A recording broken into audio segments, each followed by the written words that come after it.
Olá, meus irmãos, meus amigos, sejamos todos muito bem-vindos na paz de Jesus em mais esse estudo da noite, onde nós vamos refletir um pouco sobre espiritualidade, sobre o espiritismo, sobre as reflexões que trazem algum esclarecimento ao nosso coração.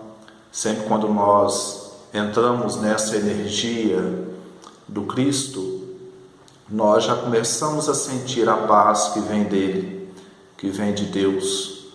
Nós sabemos que as energias espirituais positivas estão em toda parte, estão em torno de nós, estão até em nós também. Bastamos que nos dediquemos a abrir o nosso psiquismo para elas, nós já sentimos as suas vibrações.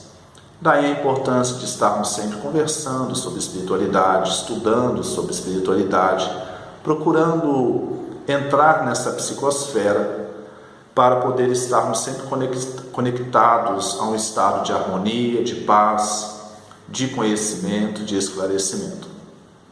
Meus irmãos, hoje nós vamos fazer um tempo de estudo diferente. Nós não vamos ler uma obra específica, não vamos estudar um capítulo específico.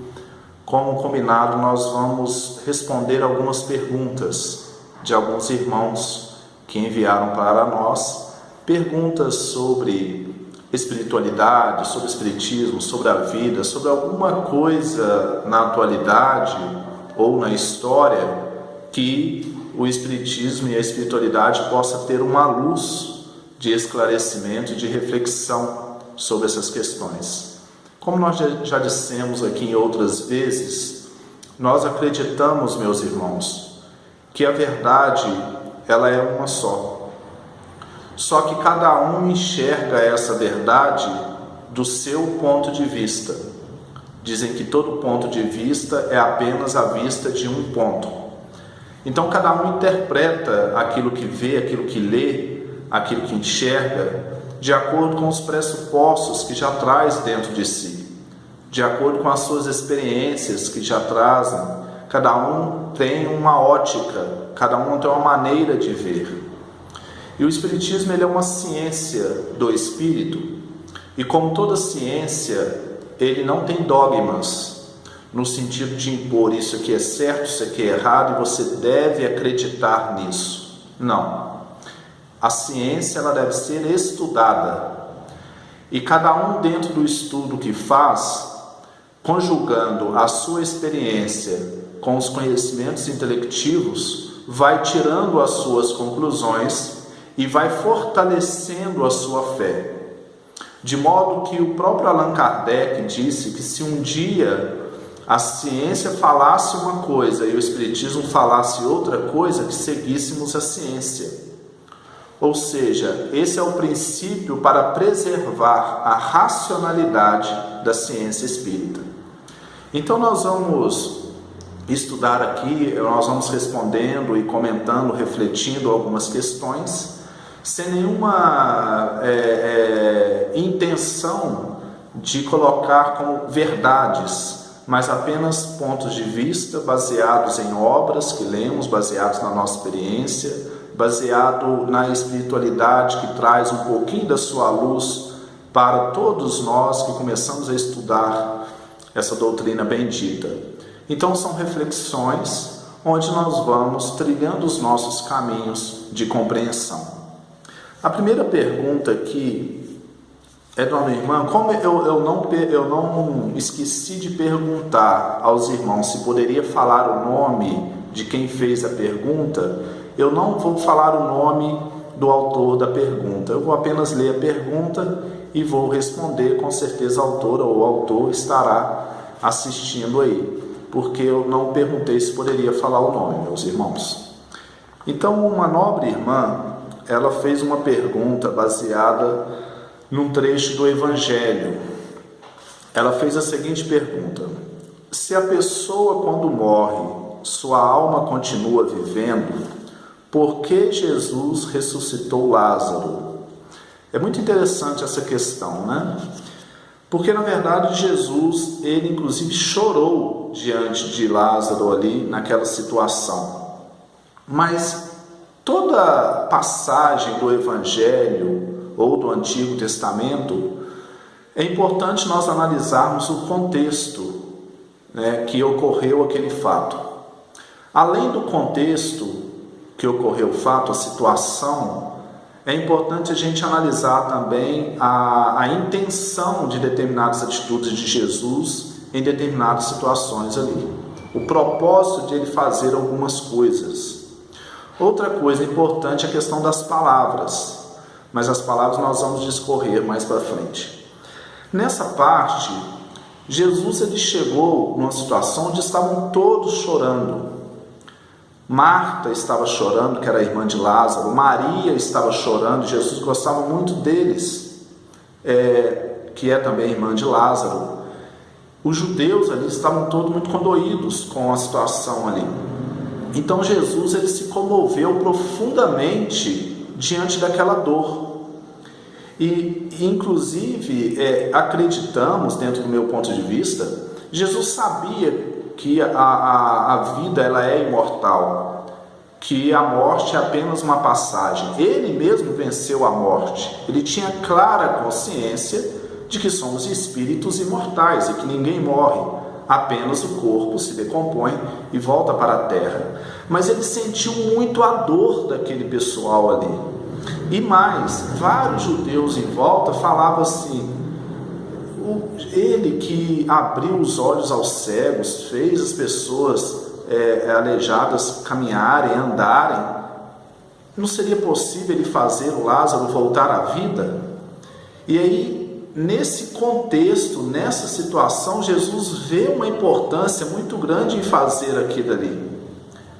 Tanto é que quando ele ora antes a Deus, ele fala: Deus, agradeço a sua graça. Ele fala, usando as minhas palavras, né? Para eu realizar isso aqui, para que todos que estejam aqui acreditem em mim.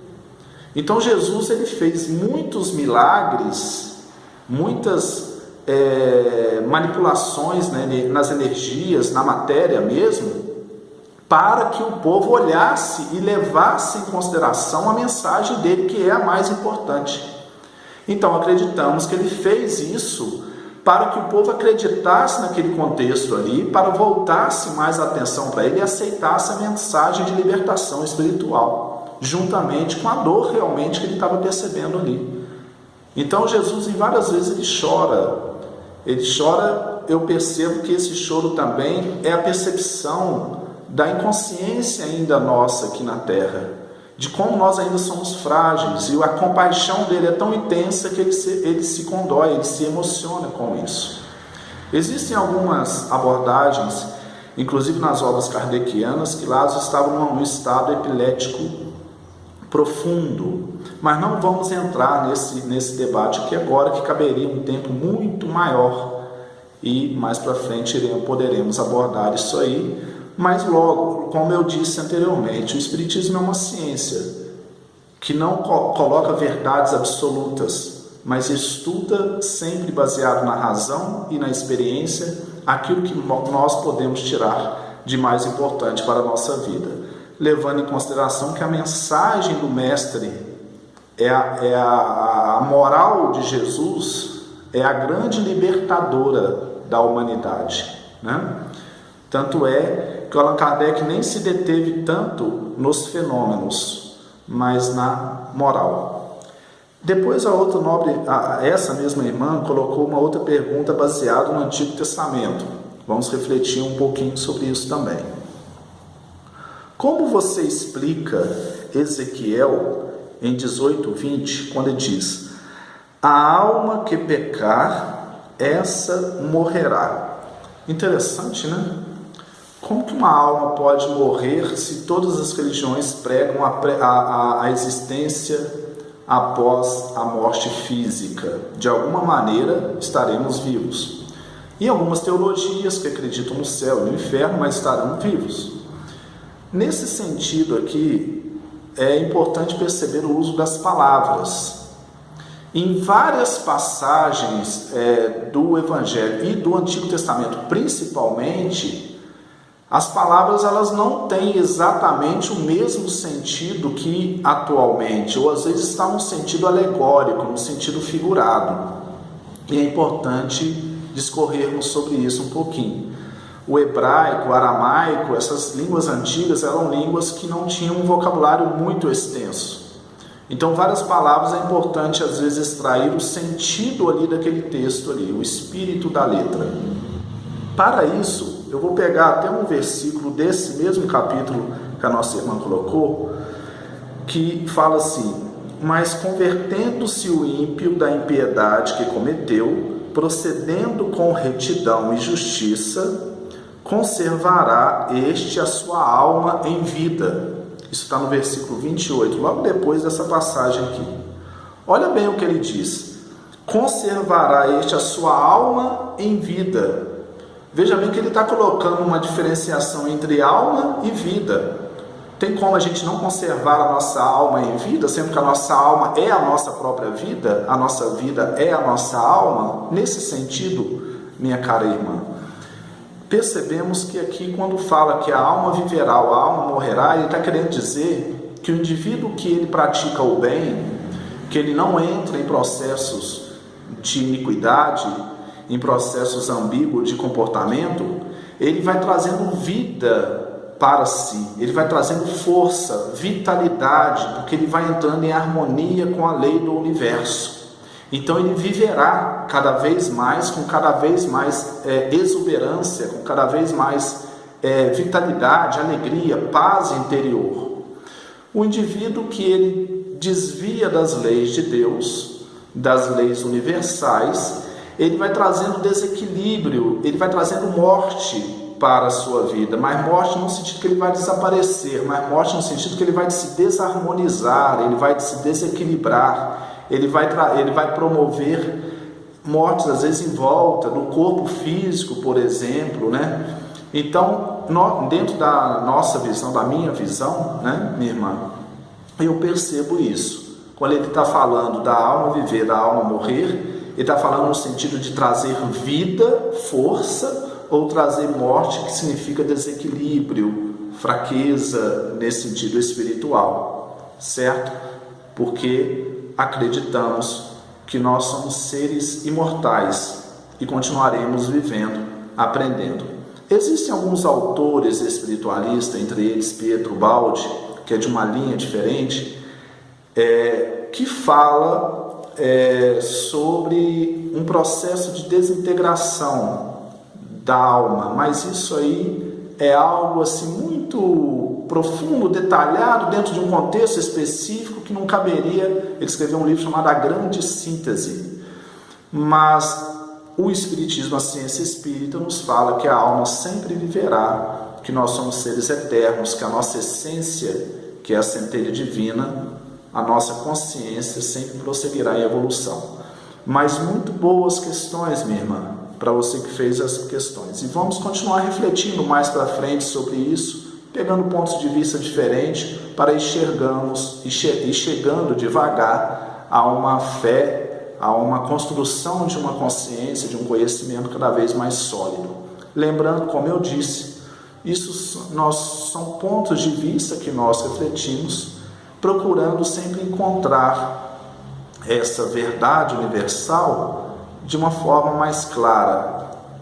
Somos todos aprendizes. Uma outra pergunta interessante, e essa eu vou poder falar o nome porque se ela brigar comigo não tem problema, porque eu a amo muito. É a minha mãe que fez uma pergunta aqui. Ela escreveu assim, ela perguntou assim: para mim, o Espiritismo é o Consolador. O que você acha? Eu acho que também é, minha mãe. O Espiritismo ele tem uma capacidade muito grande de consolar corações, de consolar almas, porque ele traz com muita clareza, primeiro, a percepção da justiça de Deus, de que qualquer coisa que estejamos passando aqui na Terra não é por acaso.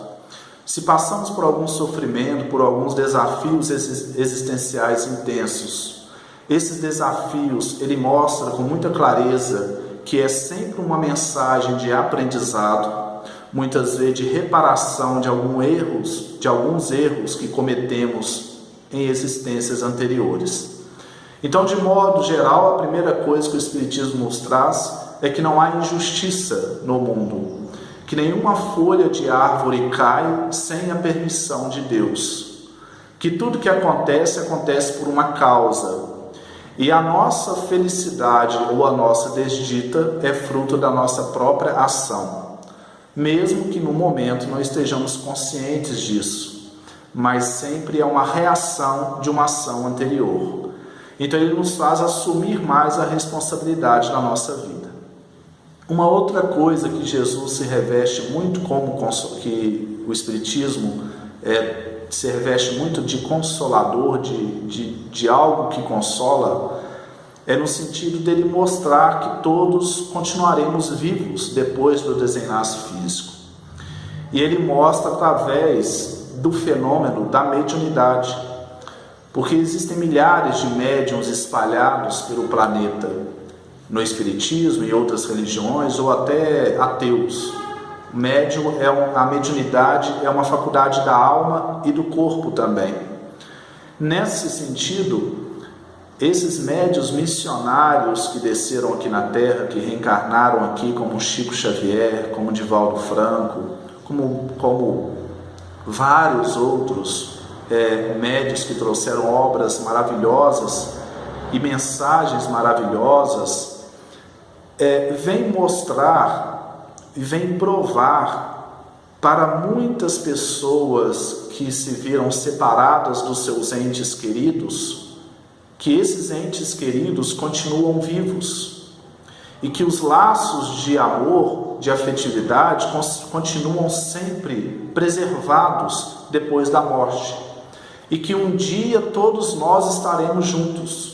De alguma forma estaremos juntos. Na verdade, estamos juntos, só que em vibrações diferentes muitas vezes. Aquele que já está no plano espiritual, muitas vezes está ao nosso lado, nos olhando, cuidando de nós, aquele que nós amamos e que nos ama. Mas não conseguimos enxergar, porque estamos mergulhados numa matéria física que, de certa forma, abafa as potencialidades da alma e do espírito. Então, nós comunicamos com o mundo físico apenas, mas em determinados estados de consciência também entramos em conexão com esse mundo espiritual. Então o Espiritismo ele se reveste como consolador nesse sentido, de mostrar que a vida continua, que nada que é real pode ser ameaçado. Aquilo que é real, que é verdadeiro, ele existe, ele vive sempre. Tudo que acaba é porque não era real. O corpo se decompõe porque ele não é algo real no sentido da individualidade. Ele é um conjunto de células que daqui a pouco vai virar pó através da decomposição e vai servir para a construção de outros seres vivos orgânicos. Então o Espiritismo ele vem provar que a nossa consciência, que estamos aqui agora, os nossos sentimentos, as nossas construções emocionais e psicológicas, as nossas aquisições de conhecimento, elas continuam conosco, porque isso é algo da alma. Nós estamos aqui neste momento conscientes. E o fato de estarmos conscientes é a existência de algo em nós que vai além do corpo físico. Então, acreditamos sim que o Espiritismo é o Consolador, porque ele já tem consolado milhares de pessoas e milhões de pessoas pelo Brasil e pelo mundo. Quantas mães Chico Xavier não consolou? Quantas mães que chegavam até ele e ele, vendo o filho que havia desencarnado, descrevia o filho, passava a mensagem para a mãe que o filho estava querendo dizer para ela, coisas singulares que só a mãe e o filho sabiam. E ali começa a provar para aquela mãe que o filho continua vivo. Então, para nós, ele é o Consolador. Depois, uma pergunta de uma outra nobre irmã, uma irmã muito alegre, e ela faz uma pergunta muito sui generis aqui. Olha bem, sou católica praticante, mas simpatizante da doutrina espírita, influência da tia Yolanda. Gosto das palestras e sempre tiro algo de bom para a minha vida. Uma dúvida, será que estou pecando? Interessante essa pergunta, né, meus irmãos? Algo que sempre chamou o meu coração muito é o chamado universalismo. O Espiritismo, na sua essência, ele é universalista, não teria como não ser, porque ele é uma ciência aberta, e toda ciência está aberta a novos conhecimentos para refletir, para ver se aquilo tem lógica e passa dentro do crivo da razão. Allan Kardec dizia que só uma fé baseada na razão poderia realmente se sustentar com a evolução, com os novos conhecimentos.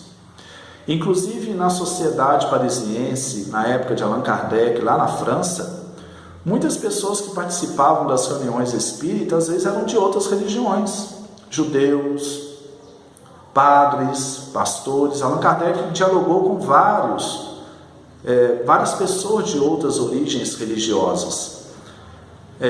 Aquela obra chamada O que é o Espiritismo narra muito essas conversas de Allan Kardec com outros irmãos de outras denominações. Então o Espiritismo ele é muito aberto a todas as religiões, porque na verdade ele vem trazer princípios que estão em todas as religiões de certa forma. Ele vem explicar racionalmente essas leis divinas, as leis biológicas. O que são leis universais, são leis universais, estão em toda parte, não há o que temer, há apenas que sondar para descobrir.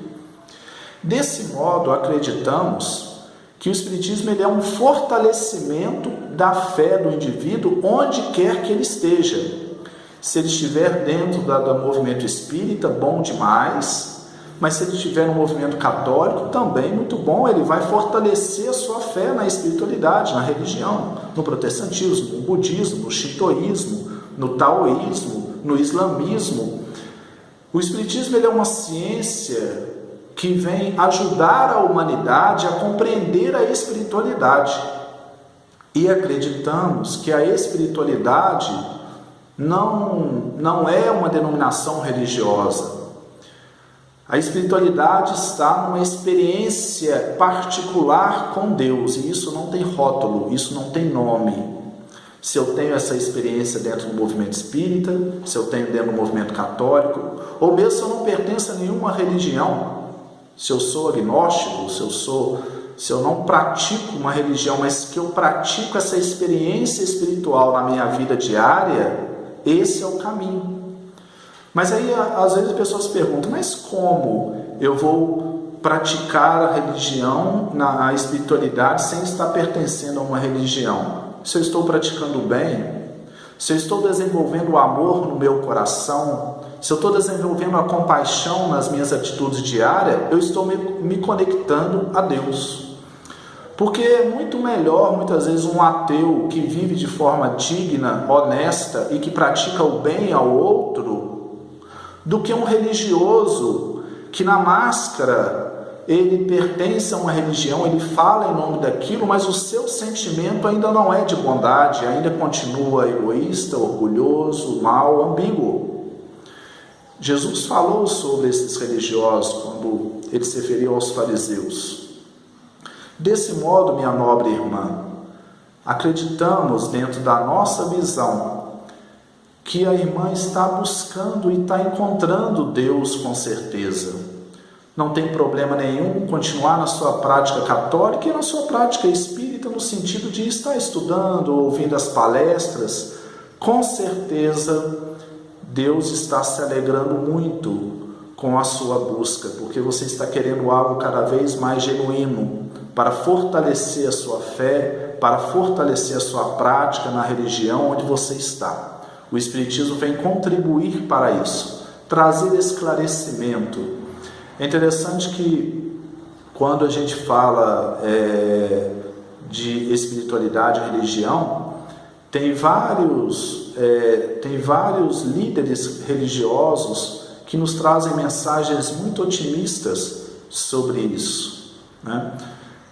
Sobre essa questão de o que é estar se conectando a Deus. Estava vendo um dia um vídeo do Papa Francisco falando com um menininho, que o menino parece que o pai dele não ia à igreja e chega perto do Papa. Eu vi esse vídeo e pergunta se o pai dele estaria no inferno porque não ia à igreja.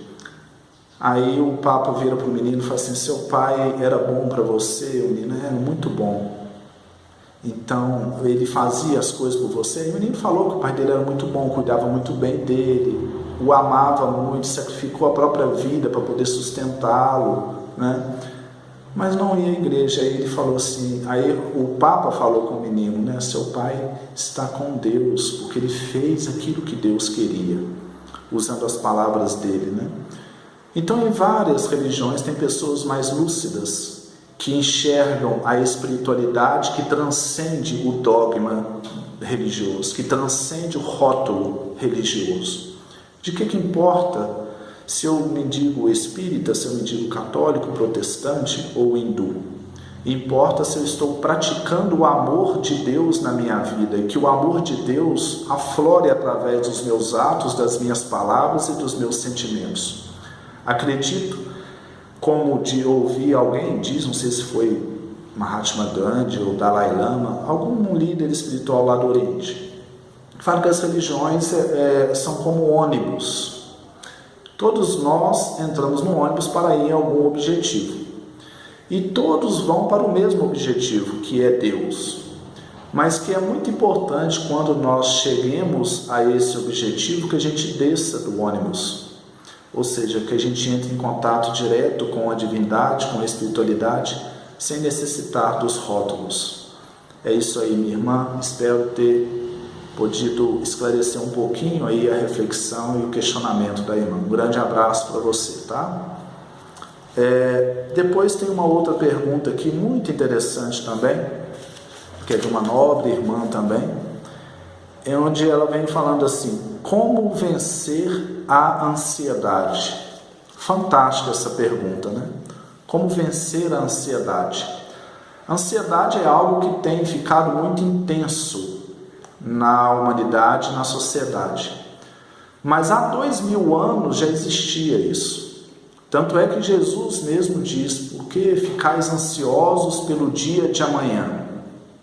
Desde que cada dia dê conta do seu próprio fardo ou do seu próprio mal. Então a ansiedade, meio que ela faz parte da vida humana durante toda a história da civilização. Mas temos percebido com pontualidade que atualmente a sociedade contemporânea, devido ao ritmo de vida moderno muito acelerado, tem intensificado esse estado de inquietação interna. Um trabalho, muitos compromissos, muito barulho. A sociedade hoje, infelizmente, está uma sociedade muito barulhenta, né? Muitos carros, barulho de buzina, de sirene, de motor, principalmente nos grandes centros urbanos. O barulho ele é muito grande, e esse barulho excessivo o tempo todo, em algumas cidades 24 horas, porque a cidade não para, vai desencadeando processos mentais de aceleração de muito pensamento, consequentemente também aumentando muito a ansiedade para fazer as coisas, para realizar as coisas, ou uma preocupação. A ansiedade é sempre a gente viver algo que ainda não chegou. A palavra preocupação tem um prefixo pré, que significa antes, e ocupação, que é fazer algo. Então o processo de preocupação é quando a gente já começa a movimentar o nosso corpo, a nossa emoção, a nossa mente antes daquilo chegar.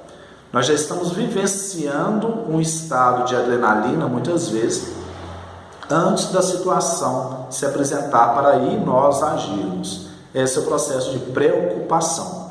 Inclusive essa preocupação, que é a origem na ansiedade, ela faz com que o indivíduo gaste uma energia muito maior do que ele precisa de gastar. Porque o processo, às vezes, de ansiedade é muito grande, que ele pode estar parado e estar gastando energia de tanto pensar, de tanto se afligir. Sem contar que falta ali, às vezes, uma noite de sono reparador. A ansiedade às vezes não deixa o indivíduo dormir bem. Aí vai desencadeando outras coisas que vai fomentando e aumentando ainda o estado ansioso. Então realmente é uma pergunta muito importante, porque é um estado que muita gente tem vivido hoje em dia, que é o estado de ansiedade. Mas o que fazer? Como fazer? Como vencer a ansiedade? Na verdade, um grau de ansiedade sempre vai existir em nós, porque faz parte da natureza. Um grau de ansiedade no sentido de se preparar para uma situação. Isso só não pode tomar conta do indivíduo e começar a prejudicar a vida dele. Então a gente pode falar em diminuir a ansiedade para ter uma qualidade de vida melhor, para ter um estado de calma, de tranquilidade para realizar as suas atividades. Acreditamos que as informações apenas, elas não mudam o nosso estado emocional interior. As informações que lemos nos livros, que ouvimos nas palestras, elas nos ajudam e nos apontam um caminho para uma mudança interior real. Como, por exemplo, no processo de diminuir a ansiedade. Acreditamos que para mudar, para começarmos a superar esses desafios internos, nós temos que criar hábitos em nossa vida, que inclusive falamos um pouco no outro vídeo anterior. Através da aquisição de novos hábitos, nós vamos reestruturando o nosso estado interior, porque nós vamos reestruturando o nosso próprio cérebro. O cérebro é um dos órgãos mais plásticos que existe no corpo. Ele se molda de acordo com as atitudes que nós temos. Então, quando nós queremos fazer alguma mudança para mudança emocional, é importante iniciarmos práticas que possam reestruturar o nosso organismo, a nossa emoção, a nossa mente. Daí é necessário que a gente crie hábitos. Esses hábitos são os únicos capazes de reestruturarmos interiormente. Mais especificamente em relação à ansiedade, eu vejo a prática da meditação como um hábito, uma atividade poderosa para isso. A prática da meditação é reservarmos todos os dias, em especial pela manhã, ao acordar, um horário, um momento, alguns minutos, para estarmos sentindo conscientemente a nossa própria vida, o nosso próprio ser, o nosso próprio corpo. É uma prática que não procura criar em nós pensamentos. É uma prática que procura acalmar os pensamentos. Dentro da nossa experiência de vida, dentro daquilo que atuamos para melhorar esse estado interior das pessoas, percebemos claramente, minha irmã, que se você reservar todo dia alguns minutos para praticar a meditação, você vai perceber uma melhora muito grande nesse estado. E a meditação é uma coisa simples, apesar de profunda, e muitas vezes, em alguns aspectos, ela é complexa, mas ela é uma coisa simples de se fazer. Você senta numa cadeira confortável ou numa poltrona ao acordar, depois que você despertar realmente, porque meditação ela não pode ser confundida com o processo de sono. A meditação é um processo profundamente alerta, onde você fica muito alerta, porém relaxado. E aí sentar-se numa cadeira ou numa poltrona, com os pés no chão, ou da maneira que você achar melhor, desde que a coluna esteja reta, para alinhar até as correntes de energias do corpo, e ajuda na respiração. Marca alguns minutos, e aí essa quantidade de tempo vai de acordo com a personalidade de cada um.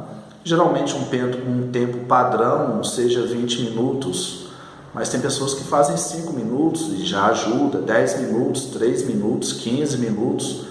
O ideal é ir progredindo devagar até chegar a um tempo adequado que não dê para prejudicar a sua rotina diária e ao mesmo tempo permita que você usufrua todos os benefícios da meditação. E aí, sentando-se numa posição confortável, com a coluna reta, feche os olhos para ajudar na respiração, marcando o tempo. E aí você começa a observar a respiração. Começa a observar o fluxo do oxigênio entrando pelas narinas, chegando aos pulmões e voltando. Sem tentar controlar a respiração. Apenas permitir que ela flua naturalmente. Desse modo, você vai perceber que vai brotar muitos pensamentos. E se a pessoa for muito ansiosa, aí que muitos pensamentos realmente vão aparecer. Vai aparecer pensamento daquilo que o indivíduo tem que fazer no dia, naquele dia, vai aparecer alguma lembrança do dia anterior, alguma coisa que aconteceu no dia anterior, vai aparecer alguma coisa relacionada a 10 anos atrás, ou a que tem que fazer daí um mês, daí um ano. O que estiver incomodando mais, ou alguma lembrança lá de trás, costuma aparecer na mente. Nesse momento que aparecer esses pensamentos, o indivíduo é importante ele deixar o pensamento passar e voltar a prestar atenção na respiração. A respiração ela é considerada uma âncora na meditação. Âncora porque sempre te ancora no momento presente. Quando a gente começa a flutuar demais nos pensamentos, ela faz você vir para o agora novamente.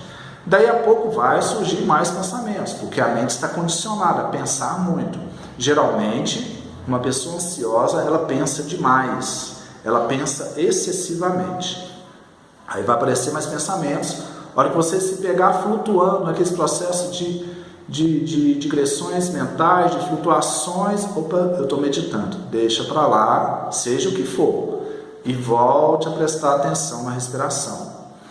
Quando você começa a prestar atenção na sua respiração, a própria respiração se harmoniza automaticamente. Ela vai ficando mais profunda e mais lenta, que é a meditação ideal, que é a respiração ideal. E aí você vai continuando ali, daí a pouco vai aparecer mais pensamentos. Em relação aos pensamentos, a prática meditativa não pede para lutarmos contra os pensamentos, não é tentar reprimir e nem alimentar, é apenas observar, deixá-los passar, como se fossem as águas dos rios que vão passando e você está sentado na beira do rio observando as águas. As águas são os pensamentos, você está sentado observando os pensamentos passarem. Uma pessoa que é muito ansiosa, ela está dentro do rio, sendo levada pelos pensamentos. O pensamento vai para lá, ela vai. O pensamento carrega ela para cá, ela vem. O pensamento, que é o desencadeador da emoção, carrega a pessoa para onde eles querem, os pensamentos. A prática da meditação faz você se libertar desses pensamentos, se libertar dessa prisão mental. Faz você observar esses pensamentos como se você estivesse de fora, figuradamente falando.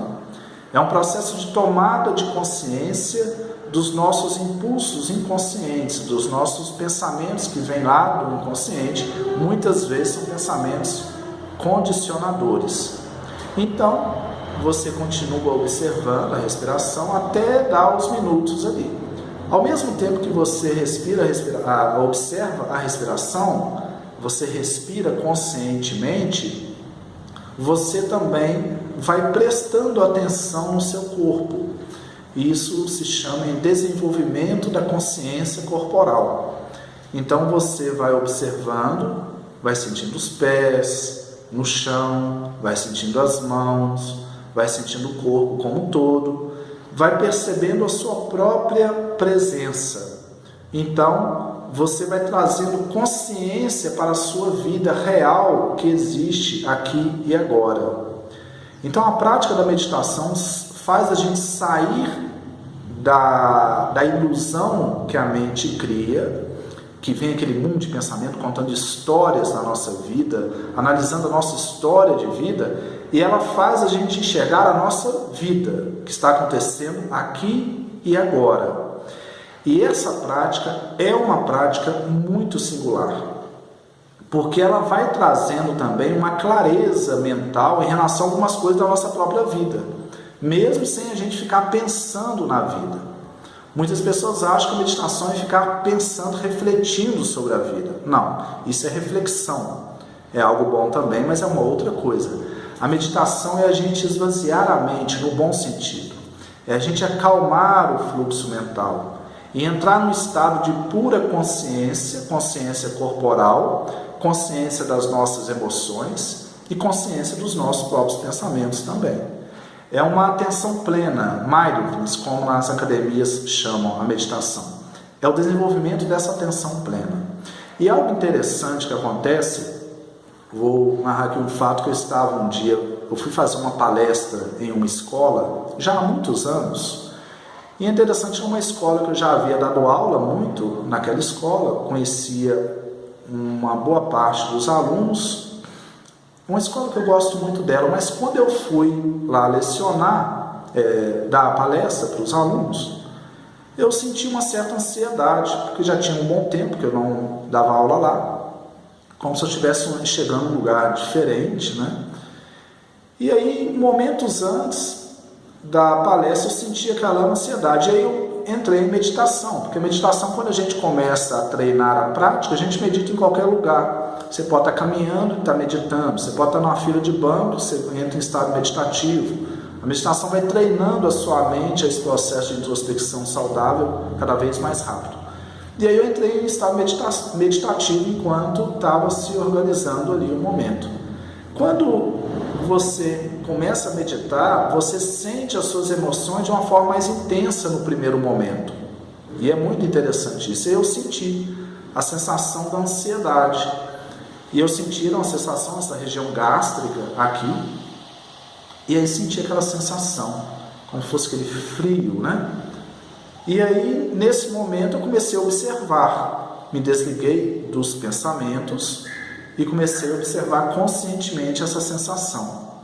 Essa sensação ela se tornou mais intensa um pouquinho e depois ela começou a amenizar. E até que eu estava no estado equilibrado para iniciar a preleção. É interessante, meus amigos, que quando você observa conscientemente uma emoção, até a sensação física mesmo que essa emoção traz, você deixa de ficar escravo nesse ato da emoção.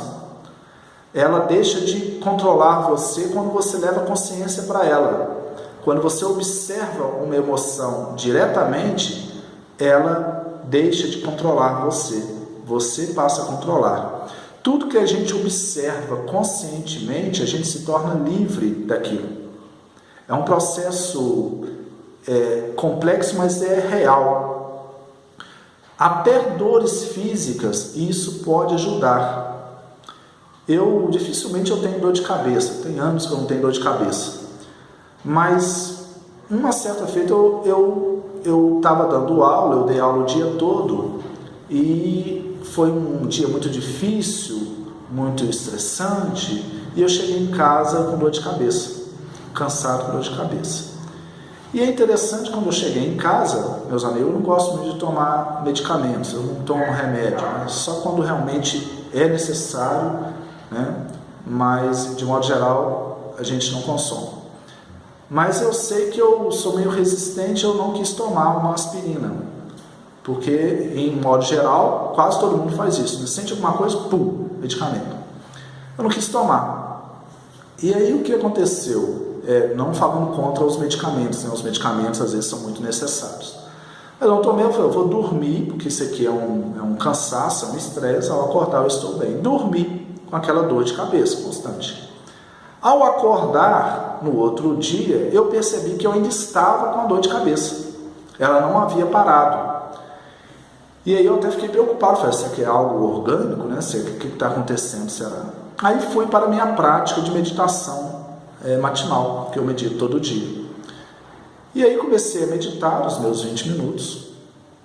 E foi interessante que quando eu comecei a entrar no estado de meditação, aquela dor, ela começou a intensificar, como se ela estivesse tornando-se mais intensa, maior. Na verdade, eu estava tomando consciência da dor. E aí ela foi, depois de uns 10, 15 minutos de meditação, ela começou a arrefecer. Começou a diminuir. A hora que chegou os 20 minutos que eu medito, eu abri os olhos, não havia mais dor de cabeça. Isso foi um fenômeno que aconteceu comigo, né? Estamos falando aqui como a prática meditativa pode favorecer o nosso estado emocional. De alguma forma eu estava conectado emocionalmente a um estado, a uma vibração ali, que eu não consegui me desvincular nem depois que eu dormi, mas quando eu entrei em meditação, a meditação desembolou isso. E isso foi real. Então, quando a gente começa a praticar a meditação, qualquer estado interior que esteja nos incomodando, no momento intensifica e depois se dilui e se torna em calma. Primeiro é necessário tomar consciência da emoção. E nesse momento de tomada de consciência, parece que ela vai intensificar. Depois ela vai diluindo. Então, nesse processo de ansiedade, com certeza, minha irmã, se você começar a praticar metodicamente, todo dia, uma meditação ao acordar, vai ajudar bastante nesse processo de ansiedade. Sem contar também que o conhecimento, os estudos, eu sei que a irmã estuda, também vai ajudando a compreender que tudo está dentro de leis de ação e reação, tudo está nas mãos de Deus. E esse processo de compreensão também nos ajuda a diminuir nossa ansiedade. Porque tem coisas que nós temos poder para fazer e para mudar. Tem outras coisas que nós não temos o poder para mudar. E essas coisas que nós não temos o poder para mudar, nós temos simplesmente que aceitar. Nós temos que simplesmente permitir que aquilo seja como é. E isso é uma grande sabedoria, saber discernir essas duas coisas. O que eu tenho que fazer, o que é obrigação minha e o que, na verdade, eu tenho que entregar, porque isso eu não tenho poder para mudar, porque depende de outros fatores ou de outras pessoas. Então, quando o indivíduo ele promove essa aceitação do agora, ele também está diminuindo grandemente a sua ansiedade e esse estado, às vezes, de inquietude interna. Espero ter respondido para a irmã. Uma última questão, meus irmãos, quando nós vamos responder aqui, já finalizando o nosso estudo devido ao nosso tempo. O indivíduo pergunta: o que se compreende por Deus? Na verdade, é uma pergunta mais profunda, né, de todas e talvez a mais simples e a mais complexa de todas, né? Primeiro, quando a gente fala de Deus, meu irmão, eu sei que o irmão também gosta de estudar essas questões. É importante a gente aceitar que nós não temos uma mente capaz de compreender o infinito. Deus é o infinito. Deus é a perfeição absoluta e infinita. Então nós não temos consciência, ainda no nosso estágio evolutivo, nós não temos condição de abarcar a compreensão de Deus totalmente. Porque nós não somos absolutos. Nós somos limitados na nossa individualidade como filhos de Deus. Na questão número 1 de O Livro dos Espíritos, Allan Kardec pergunta aos benfeitores espirituais sobre isso. Ele pergunta: que é Deus? E os Espíritos respondem: Deus é a inteligência suprema, causa primeira de todas as coisas. Em algumas traduções, algumas outras traduções, causa primária de todas as coisas. Tem uma leve diferença aí, mais aprofundada uma. Então, vejam que é uma resposta abstrata. Inteligência suprema, causa primária de todas as coisas.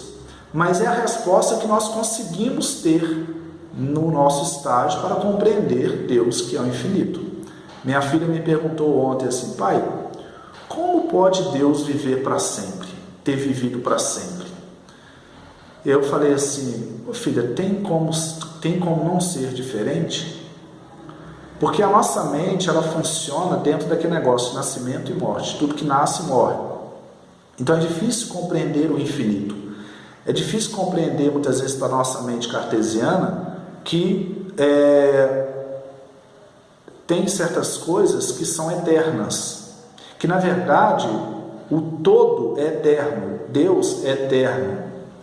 Deus não é o todo, o universo material, porque isso aí estaríamos falando do panteísmo. Tem algumas pessoas que falam, defendem, que Deus é o próprio universo físico. Então isso é um panteísmo. A gente acredita que Deus é a essência do universo físico. Na obra A Gênese, Allan Kardec fala que uma maneira de nós nos aproximarmos do entendimento de Deus um pouquinho mais é imaginarmos como uma energia inteligente que está em tudo, que está em toda parte. Então, tem uma analogia que eu gosto muito dela, que é a analogia do nosso próprio ser, do nosso próprio corpo, da nossa própria alma também. Nós acreditamos que nós somos um espírito que habita um corpo. Então eu sou uma alma encarnada. O corpo é a minha manifestação física, a manifestação física dessa alma, mas eu sou uma consciência espiritual que habita esse corpo e que de certa forma manda ondas o tempo todo para todas as células do corpo.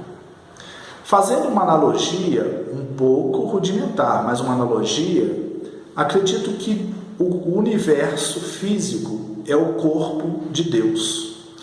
Deus é a alma do universo, é o espírito do universo, que está em tudo, que está na essência de tudo, desde nós, na nossa própria essência, até na essência de uma árvore, de um animal, de uma pedra.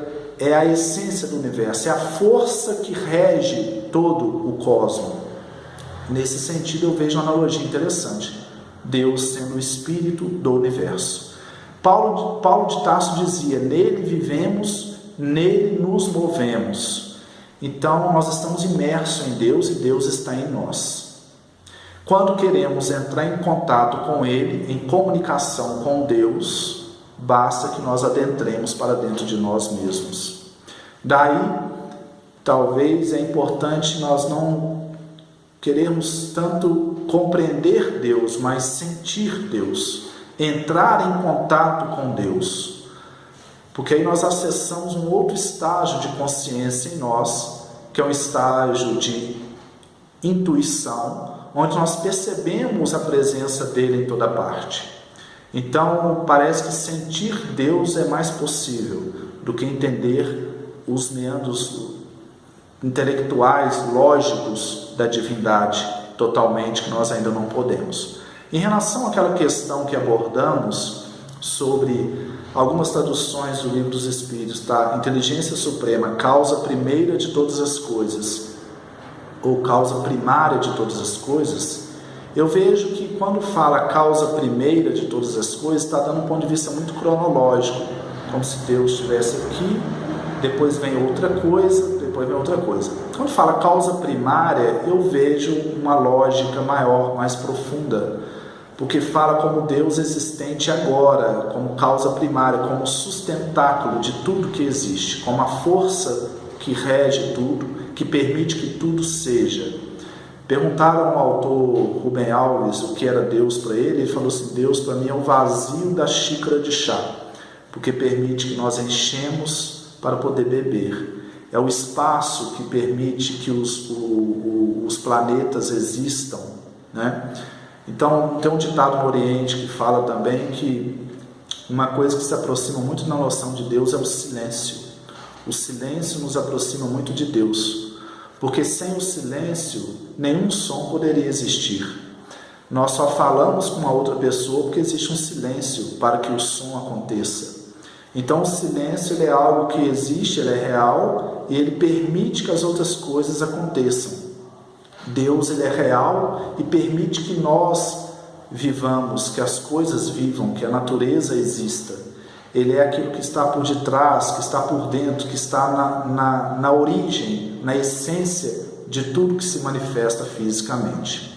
Agora, percebo, meu irmão, meu nobre irmão, que fez essa pergunta, e aos meus irmãos que estão vendo esse vídeo aqui agora, que quando nós começamos a nos exercitar na prática do bem, na prática da caridade, na prática do amor, quando nós sentimos verdadeiramente o amor em nosso coração, que no Oriente eles chamam de compaixão, nós sentimos muito a presença de Deus em nossas vidas. Nós podemos passar por desafios vários, podemos entrar em determinados momentos, talvez que duvidemos até da nossa própria fé. A própria Madre Teresa de Calcutá passou por isso. Vários passaram, não é problema, nós somos limitados. Mas nós nunca podemos duvidar da existência do amor na nossa vida quando nós vivenciamos. Se nós temos um sentimento de compaixão pelo outro, se nós percebemos a presença do amor, se nós sentimos esse amor, com certeza nós estamos sentindo a presença de Deus, porque Deus é amor, como João Evangelista disse. Então, esse estado de querer bem ao outro, de se sentir feliz quando o outro está feliz, de querer que o outro se reerga, de querer que o outro cresça junto de nós, de gostarmos da convivência com os irmãos, esse estado de amor, de fraternidade, de compaixão, para nós é a prova cabal da existência de Deus. Inclusive, autores falam que esse amor se manifesta de várias formas, através de sentimentos no ser humano, através do instinto nos animais, através da lei de atração molecular na matéria, ou seja, o amor é aquilo que une tudo. Percebemos como o cosmo é perfeito e pertence a uma ordem perfeita. Tudo está funcionando da forma como deve estar. Os planetas, as árvores, os rios, os animais. Então, quando nós percebemos essa unidade, essa harmonia no todo, nós estamos percebendo a presença de Deus. É a marca da existência dele. Apesar de ele não estar aparecendo visivelmente, ele está se manifestando através das suas obras. Então, meus irmãos, nós vamos ficando por aqui no nosso estudo de hoje, deixando aqui já o meu sincero agradecimento a todos que estão nos ouvindo, que estiveram aqui conosco até hoje. Lembrando que todos nós somos muito pequeninos ainda, mas já estamos começando a molhar as mãos nessa praia, desse oceano de conhecimento que é a doutrina espírita e que são as filosofias espirituais, que acreditando que todas vieram para promover a evolução do ser humano. Jesus, que é o nosso mestre maior no nosso conceito, é aquele que ocupa um espaço muito grande em nosso coração, permitiu que essas mensagens chegassem até nós para que a gente seguisse o caminho dele, para que a gente pudesse sentir esse amor em nossa vida na medida que procuramos praticar aquilo que está no Evangelho. Todos nós somos imperfeitos, nós caímos, nós erramos, mas o Evangelho permite que nós sempre ergamos para continuar caminhando e cada vez mais superando os desafios nos tornemos mais fortes, espiritualmente falando, para os próximos desafios que virão. E tudo isso como um projeto, um grande projeto de aprendizado, que nada mais Deus quer que nós estejamos cada vez mais perto dele. Às vezes temos que sentir algumas dificuldades, algumas dores, para poder valorizarmos esse Pai amantíssimo que está sempre ao nosso lado. Esse Pai que está sempre falando palavras de amor para nós, só que às vezes nós não queremos ouvir, nós fechamos os nossos ouvidos. Então esses estudos singelos que fazemos, esses trabalhos muito pequeninos que fazemos, têm o propósito disso, de abrirmos os nossos ouvidos para ouvir a mensagem de Deus, para ouvir a sua voz em nossa vida, através da natureza, através dos irmãos que chegam para nós, para conversar conosco, para falar alguma coisa para nós, através da nossa própria existência. A proposta principal do Espiritismo e da espiritualidade é a reforma íntima, é a transformação interior do ser humano. Nós acreditamos que conseguimos fazer isso, que conseguimos nos melhorar, que estamos sempre em processo de evolução. Desse modo, deixamos aqui a nossa singela contribuição. E mais para frente nós faremos um outro tempo de estudo sobre alguns outros temas que possam ser proveitosos para todos nós. Um grande abraço a todos os irmãos, fiquemos todos em Deus e muita paz.